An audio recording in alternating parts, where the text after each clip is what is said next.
बहावलपुर से अपडेट करें। अलीम रौफराई की रिपोर्ट के मुताबिक विमेन यूनिवर्सिटी बहावलपुर में वर्ल्ड फूड डे के मौके पर आगाही सेमिनार महफूज और मतवाज़न खुराक सेहतमंद माशरे की बुनियाद, vice chancellor professor doctor Shazia Anjum.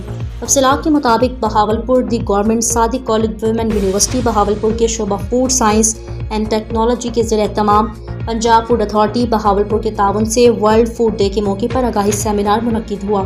तकरीब की मेहमान खसूसी vice chancellor professor doctor Shazia Anjum थी, जबकि मेहमान एजाज़ में Arif Qureshi additional director Punjab food authority, Abdul Azeem deputy director और मुनीबा गफ्फार न्यूट्रेंस शामिल थे। इस मौके पर डॉक्टर मरियम चेयरपर्सन शोबा food science and technology, doctor Fatima director student affairs और फैकल्टी मेंबरान ने भी शिरकत की। सेमिनार से खिताब करते हुए प्रोफेसर डॉक्टर शाजिया अंजुम ने कहा, सेहतमंद माशरे की बुनियाद महफूज और मतवाज़न खुराक पर है।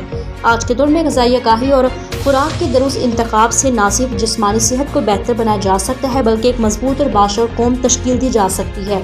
उन्होंने शोबा फूड साइंस एंड टेक्नोलॉजी और पंजाब फूड अथॉरिटी को इस मुफीद प्रोग्राम के इनेकाद पर सराहा। Additional director Punjab food authority Arif Qureshi ने कहा, फूड अथॉरिटी अवाम को महफूज खुराक की फराहमी और फूड सेफ्टी के असूलों से आगाह करने के लिए मुख्तलिफ तालीमी व आगाही सरगर्मियों का अहतमाम कर रही है।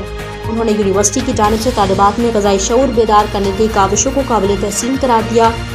न्यूट्रिशनिस्ट मुबीना गफ्फार ने रोज़मर्रा खुराक में तवाज़न, हिफ्ज़ान सेहत के असूलों और ग़िज़ाइयत से भरपूर खुराक के इंतखाब पर मुफीद मालूमात फराहम की। सेमिनार में तालिबात और फैकल्टी मेंबरान की बड़ी तादाद ने शिरकत की। प्रोग्राम के इख्तिताम पर मुअज़्ज़िज़ मेहमानों को यादगारी शील्ड्स भी पेश की गई।